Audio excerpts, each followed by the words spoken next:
Hello mga ka-super, kasari, good evening, magandang gabi, mga pinag-gabi, time check tayo ay mag-11 PM na. So, yaw-yawan time muna tayo bago mag-closing time dito sa Rosia Minimart. At for today's video, ang si-share ko sa inyo is all about GCash. So, ito ay na-experience ko, baka ma-experience nyo rin, at least alam nyo na, no? So, mga nakarang araw, matagal na ito, ngayon ko lang siya nabigyan ng time na yaw-yaw.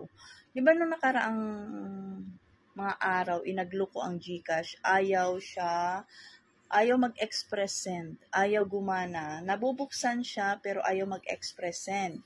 So ngayon, sabi ko wala mo ng GCash kasi nga hindi makapag-express send, hindi rin sila makapag-send.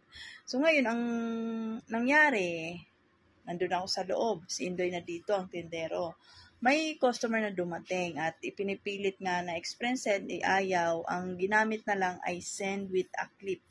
So, itong send with a clip ay hindi ko pa nagagamit. Wala akong idea. Sabi ko, ano nangyari? Kasi sabi sa akin ni Indoy, may nag-send daw na gamit is send with a clip sa GCash ko.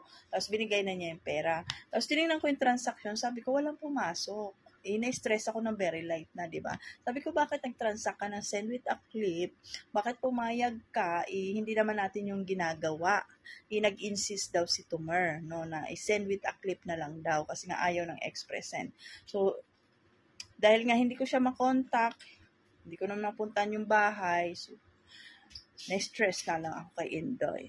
Ngayon, kinabukasan pa, na-fix yung problem. So, na-stress na ako, sabi ko, bakit hinayaan mo, hindi naman tayo nagta-transaction ng send with a clip, bakit pumayag ka? Tsaka walang pumasok, bakit nagbigay ka ng pera? Mga ganon. Tapos ngayon, ito, sabi ko, kontakin mo yon bukas, baka pag bumili ka, usapin mo mga ganyan. Tapos kinabukasan, bumalik ito si nagpa-express, yung nagpa-send with a clip. Kasi nga, hinahanap ko siya, hinahunting ko siya kasi nga walang pumasok. Nasa 2,000 plus din yun. Sabi ko, 2,000 plus din yun. Ngayon pala, ito pala ang gagawin. Kaya share ko sa inyo, baka ma-experience nyo, at least alam nyo na ha. Pag mayroon kayong natanggap dyan na ginamit ay send with a clip, ang gagawin nyo lang sa yung GCash, bubuksan nyo yung GCash, pupunta kayo sa inbox. Kasi kailangan mo pala yun i-receive. Kailangan mong i-receive yung para pumasok sa'yo yung sinend with a clip, no? So, sa transaction mo siya hahanapin, wala ka talaga makikita. Kaya, pag na-send with a clip na, punta ka sa inbox kasi mayroon dun parang accept mo yon yung ganung transaction, i-okay mo lang, i-open mo lang okay, at papasok na siya. So, nung punta ako sa inbox kasi sa transaction talaga ako naghahanap Punta ako sa inbox, ayun nga yung parang kailangan mo daw i-accept, ganyan. Tapos nung pinindot ko yun, ayun, pumasok na ang 2,000.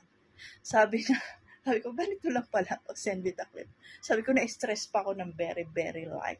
So, yan, ganun daw yun ang ginagawa. Pag ayaw, gumana ng express send, ganun ang ginamit, send with a clip. Never ko pa naman yung nagamit, kaya hindi ko alam. So, at least ngayon, alam ko na kung may mag-send man na send with a clip, pupunta lang sa inbox para i-accept. Okay? So, yun lang. Yun lang yung aking share para hindi kayo ma-stress, hindi tayo ma-stress. Kasi, syempre, nakaka-stress talaga, no? Yung binigay na yung pera, tapos wala namang pumasok sa yung pera, wala naman sa transaction, yung pala ay nasa inbox lang at kailangan mo lang i-accept. Okay? So, yun lang. Thank you for watching. Bye-bye! Night love, love, love. Bakit?